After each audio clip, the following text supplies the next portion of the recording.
May 24 ഈസ്റ്ററിൻ്റെ 5-ാം ആഴ്ചയിലെ ശനിയാഴ്ച. യോഹന്നാൻ 15:18 മുതൽ 21 വരെ വാക്യങ്ങൾ. ഇന്നത്തെ സുവിശേഷത്തിൽ യേശു വീണ്ടും തൻ്റെ ശിഷ്യന്മാരോട് ഈ ലോകത്തെക്കുറിച്ച് സംസാരിക്കുന്നു. അവൻ അവരോട് പറയുന്നു, ലോകം നിങ്ങളെ വെറുക്കുന്നുവെങ്കിൽ അത് ആദ്യം എന്നെ വെറുത്തുവെന്ന് മനസ്സിലാക്കുക.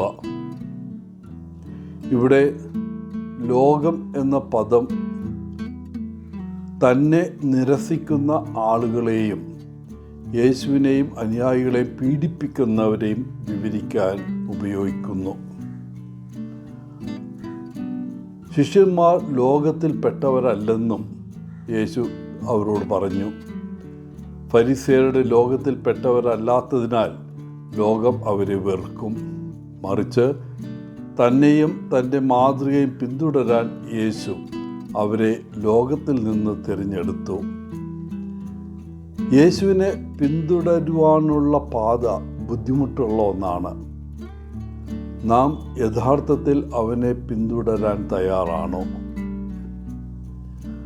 അവൻ്റെ പഠിപ്പിക്കലുകൾക്ക് അധരസേവനം നൽകുന്നതിനേക്കാൾ കൂടുതലാണത്. നാം ബോധപൂർവം യേശുവിനെ പിന്തുടരാൻ തീരുമാനിച്ചാൽ നമുക്ക് ബുദ്ധിമുട്ടുള്ള ചില തിരഞ്ഞെടുപ്പുകൾ നടത്തേണ്ടി വന്നേക്കാം. ആ പ്രക്രിയയിൽ നമ്മുടെ ജീവിതത്തിലെ ചില വ്യക്തികളെ നാം അകറ്റി നിർത്തേണ്ടി വരും. യേശു തൻ്റെ സമൂഹത്തിൽ വ്യക്തമായും ഒരു വിപരീത സംസ്കാരമുള്ളവനായിരുന്നു. ആൾക്കൂട്ടത്തെ പിന്തുടരുന്നതിന് പകരം യേശുവിനെ അനുഗമിക്കാൻ നാം തയ്യാറാണോ? നമ്മുടെ വിശ്വാസങ്ങളിലും തിരഞ്ഞെടുപ്പുകളിലും യഥാർത്ഥത്തിൽ വിപരീത സംസ്കാരം പുലർത്താൻ നാം തയ്യാറാണോ? യഥാർത്ഥത്തിൽ സ്നേഹവും ദയവുമുള്ള കാര്യങ്ങൾ ചെയ്യാൻ നാം തീരുമാനങ്ങൾ എടുക്കുകയാണെങ്കിൽ കോപം, തിരസ്കരണം അല്ലെങ്കിൽ അകൽച്ച എന്നിവ നേരിടാൻ നാം തയ്യാറാകണം. എന്നാൽ യേശു നമ്മോടൊപ്പം നടക്കുമെന്നും നമ്മെ ശക്തിപ്പെടുത്തുമെന്നും നമുക്ക് വേണ്ട കൃപ നൽകുമെന്നും നാം വിശ്വസിക്കുന്നുണ്ടോ? യേശുവിനെ അനുഗമിക്കുകയും സുവിശേഷം പ്രഖ്യാപിക്കുകയും ചെയ്യുന്നത് തീർച്ചയായിട്ടും ബുദ്ധിമുട്ടുകൾ നിറഞ്ഞ ഒന്നാണ്. നാം അങ്ങനെ ജീവിക്കുമ്പോൾ, നമ്മുടെ രക്ഷയുടെ സത്യം സംസാരിക്കുമ്പോൾ ധാരാളം ആളുകൾ നമ്മെ വെറുക്കാനും പീഡിപ്പിക്കാനും തുടങ്ങും. വാസ്തവത്തിൽ നമുക്ക് മുമ്പുള്ള യേശുവിൻ്റെ നിരവധി അനുയായികൾ സുവിശേഷത്തിൻ്റെ പേരിൽ തടവിലാക്കപ്പെടുകയും കൊല ചെയ്യപ്പെടുകയും ചെയ്തിട്ടുണ്ട്. നമുക്ക് ഇതിൽ നിന്ന് ഒഴിവില്ല.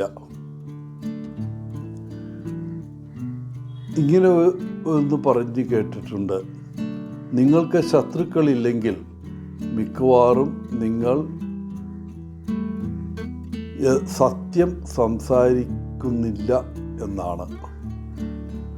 ഒരു ക്രിസ്ത്യാനിയാവുക എന്നത് ഒരു സമൂലമായ ജീവിത രീതിയാണ്. കാരണം അത് പാപകരമായ ജീവിതത്തിൽ നിന്ന് പൂർണ്ണമായ ഒരു വഴിത്തിരിവ് ആവശ്യപ്പെടുന്നു. പലരും അങ്ങനെയുള്ളൊരു മാറ്റം ആഗ്രഹിക്കുന്നില്ല. ഇരുട്ടിൽ ജീവിക്കാൻ ശീലിച്ചതിനാൽ പലരും വെളിച്ചത്തിലായിരിക്കാൻ ആഗ്രഹിക്കുന്നില്ല. അതുകൊണ്ടാണ് ലോകം വെറുപ്പും അജ്ഞതയും കൊണ്ട് നിറഞ്ഞിരിക്കുന്നത്. എന്നിരുന്നാലും ക്രിസ്ത്യാനികളായ നമ്മൾ സുവിശേഷം ജീവിക്കുന്നതിൽ സ്ഥിരോത്സാഹം കാണിക്കണം. ഒരു കാര്യം ഓർക്കുക, ദുഃഖ വെള്ളിയാഴ്ച ഉണ്ടെങ്കിൽ ഈസ്റ്റർ ഞായറാഴ്ചയുമുണ്ട്. ഈ വസ്തുത നാം എപ്പോഴും ഓർമ്മിച്ചാൽ നമുക്ക് ഏത് ചുറ്റുപാടിലും സമാധാനത്തിലും സന്തോഷത്തിലും ആയിരിക്കാൻ സാധിക്കും.